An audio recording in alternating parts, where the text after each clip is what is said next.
जय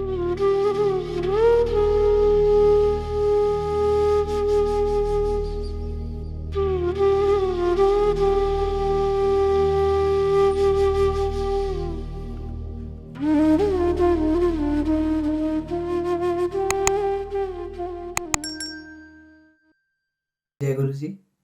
आज मैं अपना सत्संग शेयर करना चाहता हूँ कि मैं गुरु जी से कनेक्ट कैसे हुआ था। मैं लास्ट ईयर 2020 में गुरु जी से कनेक्ट हुआ था। मम्मा पापा 2017 से गुरु जी से कनेक्टेड थे। बट लास्ट ईयर मेरे साथ एक ऐसा एक्सपीरियंस हुआ उसके जिसके बाद मैं बहुत ही ज़्यादा कनेक्ट हो गया गुरु जी से। तो मैं बहुत ज़्यादा स्मोक करता था पहले, और जिसकी वजह से मुझे काफ़ी हेल्थ इश्यूज़ ओवर टाइम होनी शुरू हो गई थी।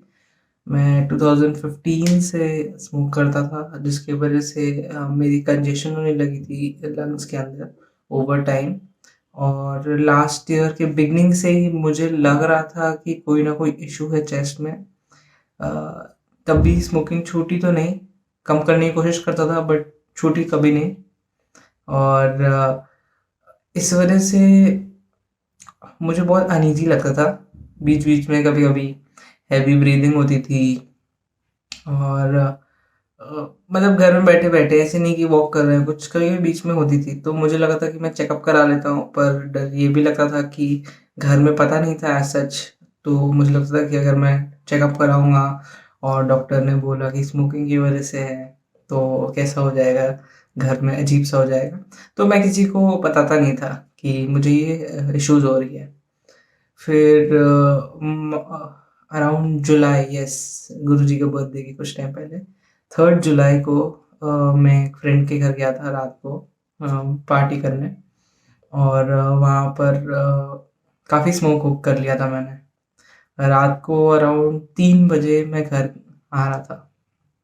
तो जब घर आ रहा था, मतलब उस दिन ही जब स्मोक कर भी रहा था, तो मुझे लग रहा था कि मेरी चेस्ट की इश्यू बहुत ख़राब हो गई है।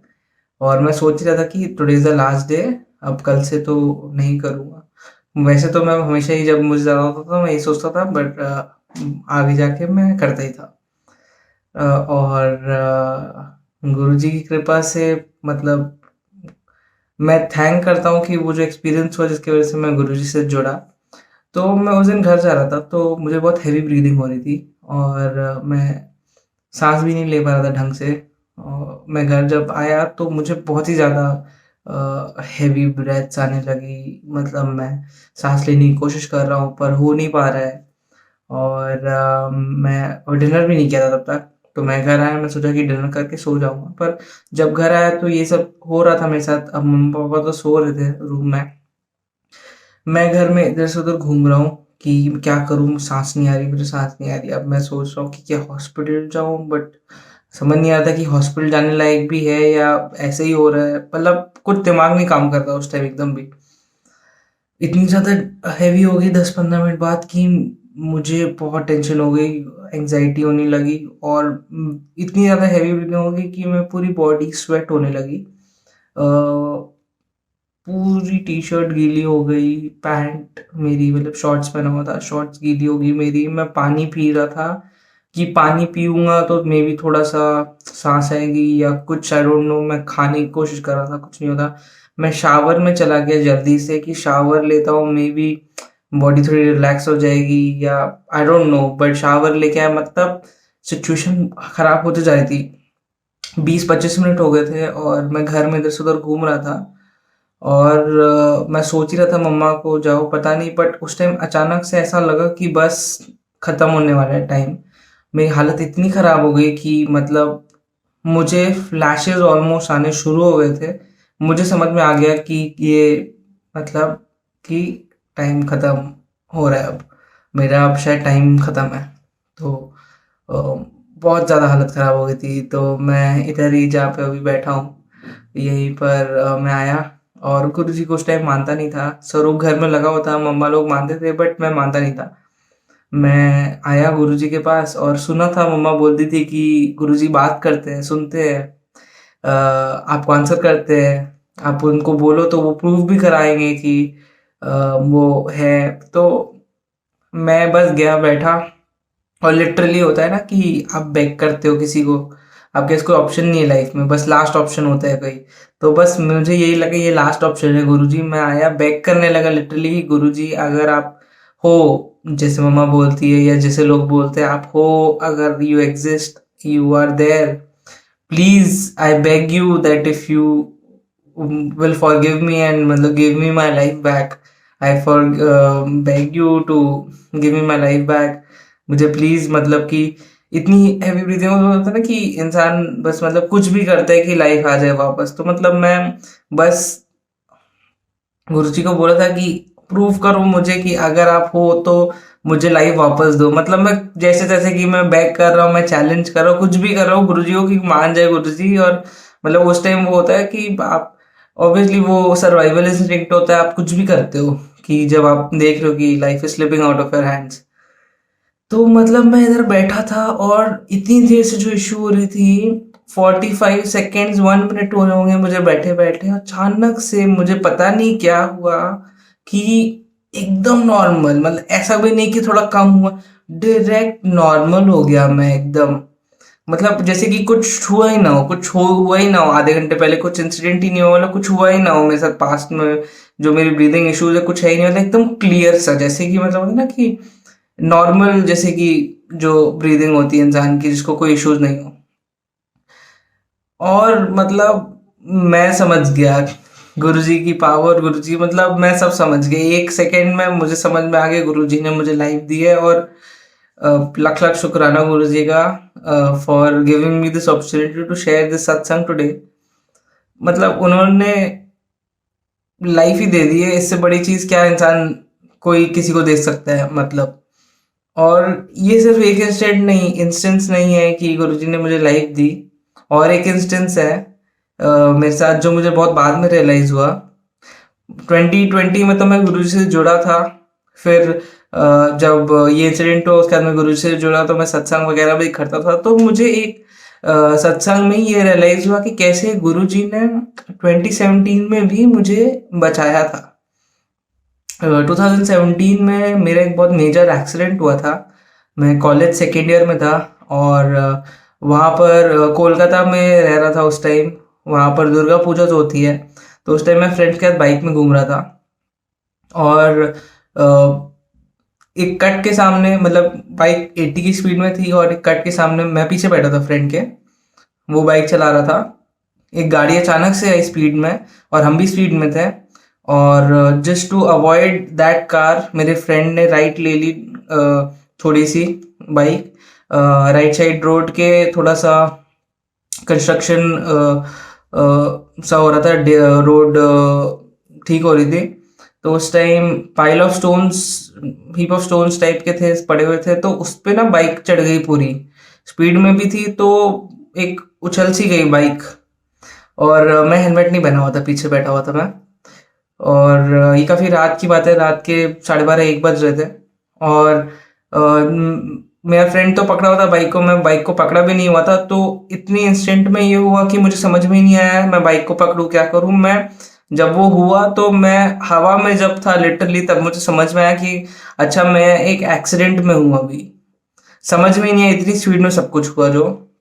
और मैं जब गिर रहा था तो ऐसा उछला या जो भी पता नहीं, समझ में नहीं आया मुझे क्या, बट मैं गिर रहा था पूरे एकदम सर के बल, काफी स्पीड में था। और सर के बल गिरता तो सर फट जाता, मर जाता, क्या होता पता नहीं। पर पता नहीं अचानक से क्या हुआ कि मेरा लेफ्ट हैंड, मेरे बस गिरने के होता ना एक इंस्टेंट पहले एक लेफ्ट हैंड, मैं उस टाइम तो समझ रहा था रिफ्लेक्स है या लक है या क्या है, कि मेरा लेफ्ट हैंड सामने आ गया मेरा।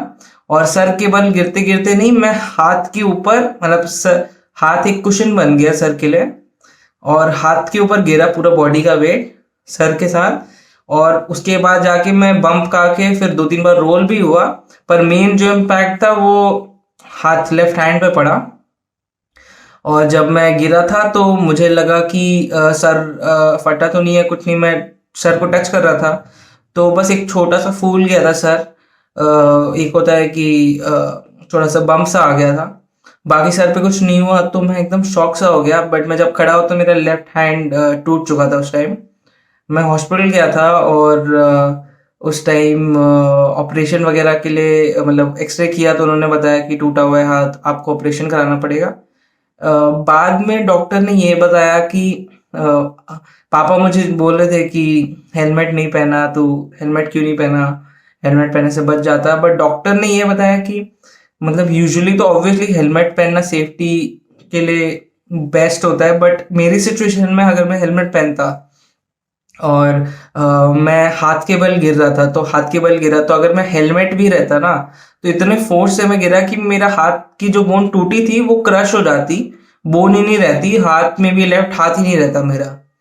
तो पता नहीं मैं कितना कैसे शुक्राना करूँ गुरुजी का कि गुरुजी ने उस टाइम भी मुझे, जब मैं नहीं कनेक्टेड था, वैसे तो जन्मों से बोलते गुरुजी कनेक्टेड है, बट मुझे नहीं पता था उस टाइम, नहीं कनेक्टेड था कि कैसे गुरुजी ने मुझे बचाया। मतलब अगर सर के बल गिरता तो मैं रहता ही नहीं, अब हेलमेट रहता और हाथ के बल गिरता या पता नहीं क्या है, मतलब होता है ना जो सबसे कम 10% जो हमें भोगना होता है, गुरुजी ने वही करा है कि 10% भोगने दिया और इतनी स्मूथली ऑपरेशन हुआ, पता ही नहीं चला, इतना अच्छा डॉक्टर था। मैं लिटरली जब ऑपरेशन के पहले लोग आ रहे थे मिलने में, हंस रहा था लोगों से, मैं इतना मतलब समझ ही नहीं आ रहा था कि ऑपरेशन मतलब हो रहा है। मैं अलग ही मजे में था कि ठीक है, एक और एक्सपीरियंस लाइफ का, हॉस्पिटल में भी आ गया मैं। उस वे में मैं मतलब गुरुजी इतना पॉजिटिव, गुरुजी के वजह से था। और मतलब बाद में कैसे रियलाइज हुआ कि उस टाइम तो लगता था कि हाँ मेरिकल है, लकी था मैं, रिफ्लेक्स था मेरा, कितना अच्छा रिफ्लेक्स था, मैं सोचता वाह क्या रिफ्लेक्स है। पर बाद में सत्संग में एक दिन मुझे गुरुजी देखे, ऐसा देखे कि गुरुजी की सर में ना चोट सी लगी हुई है बहुत गंदी, और उधर से पूरा फेस पे खून आ रहा है, वो स्माइल कर रहे हैं। और मतलब ऐसे देख रहा हूँ कि स्वरूप में गुरुजी बैठे हुए हैं, स्माइल कर रहे हैं, उनके फेस पे पूरा खून खून आ रहा है। मम्मा को बताया मैंने, तो मम्मा ने बताया कि ऐसा मत बोल, ऐसा यूजुअली होता है कि अगर आपके साथ कुछ होने वाला होता है तो गुरुजी दिखा देते हैं कि मैंने काट दिया। पर मुझे कहीं ना कहीं यही लगा कि वो वही था कि गुरुजी ने दिखाया कि 2 साल पहले, 3 साल पहले जो तेरे साथ एक्सीडेंट हुआ था, वो कैसे गुरुजी ने अपने ऊपर कष्ट ले लिया। वो मेरे सर फट जाता या मैं नहीं रहता तो उधर से फर्स्ट टाइम गुरुजी ने उधर लाइफ दी मुझे, सेकेंड टाइम मुझे 2020 में लाइफ दी। और मतलब जितना शुक्राना करूँ कम है गुरुजी का, कितने क्यूटली पीछे से देख रहे हैं। और और एक और सत्संग मैं शेयर करना चाहता हूँ। पहले मैं एक और गुरु को मानता था और मम्मा भी मानती थी। तो जब मम्मा गुरुजी को माननी शुरू हुई थी 2017 में, तो मैं मम्मा को हमेशा बोलता था कि आप कैसे अ, दूसरे गुरु को मान रहे हो, आपका गुरु कोई और है। तो मुझे उसका आंसर भी गुरुजी ने बाद में दिया कि कैसे, मतलब इट्स नॉट कि आप गुरु को बिट्रे कर रहे हो, गुरु हर लाइफ में आपके अलग अलग फॉर्म में आता है फॉर अलग अलग टाइप की ग्रोथ के लिए। और अल्टीमेटली तो अभी हम जिस गुरु के पास है, गुरु जी के पास है, वो तो महाशिव है।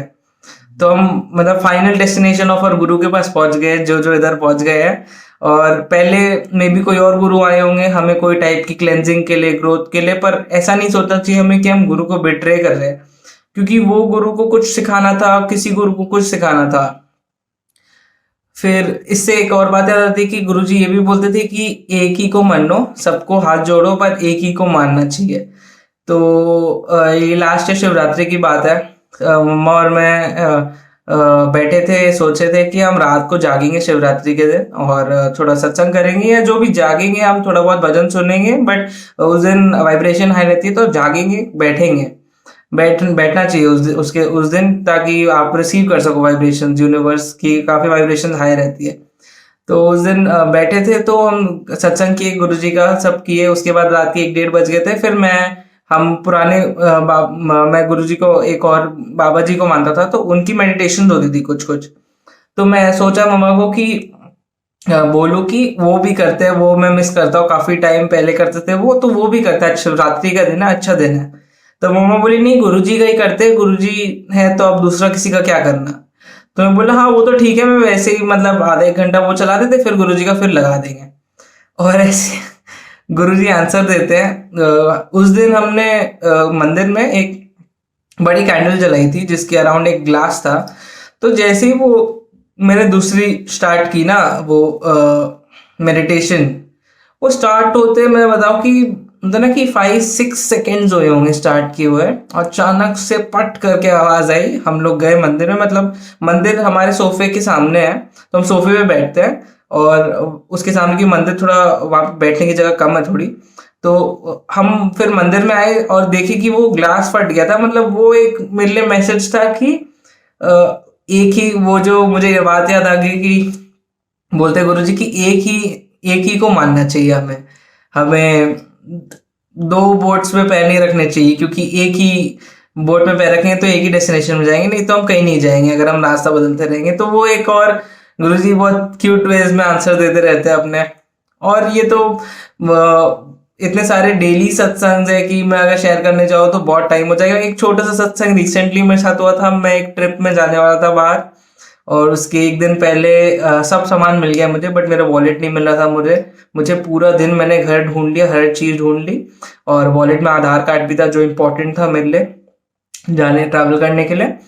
तो मैं पूरे दिन घर में ढूंढ लिया, और फिर मम्मा को बोला था मुझे वॉलेट नहीं मिल रहा मम्मा, तो अब कैसे मतलब होगा, क्या करूँ, मतलब पैसे तो ऐसे ले जाऊंगा, कोई प्रॉब्लम नहीं है, बट आधार कार्ड उसके अंदर है, वो भी वर्चुअली हो जाएगा, बट मतलब प्रॉब्लम होगी वॉलेट नहीं होगा तो मम्मा बोली कि जब गुरुजी बैठे, सुपर पावर है तेरे पास गुरुजी से बात करने की, तू बात कर गुरुजी से। जितने भी संगत है सबके पास ये सुपर पावर है कि आप गुरुजी से बात कर सकते हो, और गुरुजी हमेशा जब भी आप बात करोगे तो वो आपको आंसर देंगे।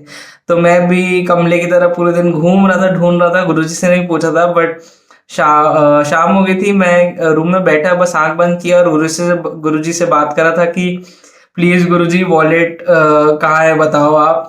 तो मैं आंख बंद किया, और अचानक से ऐसा एक होता है ना कि थॉट आया जो मेरा नहीं था। मुझे समझ में आ गया गुरुजी बोल रहे हैं। गुरुजी ने बस ऐसा एक थॉट आया कि तू कहाँ गया था लास्ट टाइम। मैं एक क्लाइंट से मिलने गया था, और मैं अपने बैग में, लैपटॉप बैग में सामान ले जाता हूँ, तो उसमें मेरा वॉलेट, मतलब गुरुजी ने ये बोला कि तू कहाँ गया था। तो मैं याद करता, हाँ मैं गया था क्लाइंट के पास मिलने। तो गुरुजी बोले जा अपना बैग चेक कर। तो मेरा बैग, और उस बात को हो गए थे 1-1.5 हफ्ता, तो बैग वो मम्मा ने स्टोर में रख दिया था, जहाँ पे कोई यूजली मैं चेक नहीं करता कि वॉलेट स्टोर में थोड़ी होगा, स्टोर में तो बाकी सामान है। तो वहां पे मेरा बैग पड़ा था, बैग में कुछ नहीं था, खाली था बैग। बैग में हाथ डाला और उसके अंदर से वॉलेट निकला। तो मतलब गुरुजी सब जानते हैं, और उनसे बस कनेक्ट करने की देरी है कि हम कनेक्ट नहीं करते उनसे, और हम बात नहीं करते। गुरुजी तो कितनी बार मुझे मैसेज देते हैं कि मेरे नाल गल कर, तू तो बस मत्था टेक के चला जाता है, मेरे नाल गल किया कर। तो गुरुजी से बात करके तो बहुत मजा आता है, और सब आंसर देते हैं। और बस मैं यही सब शेयर करना चाहता था। कोई भूल हुई हो तो माफ करना संगत जी। जय गुरु जी।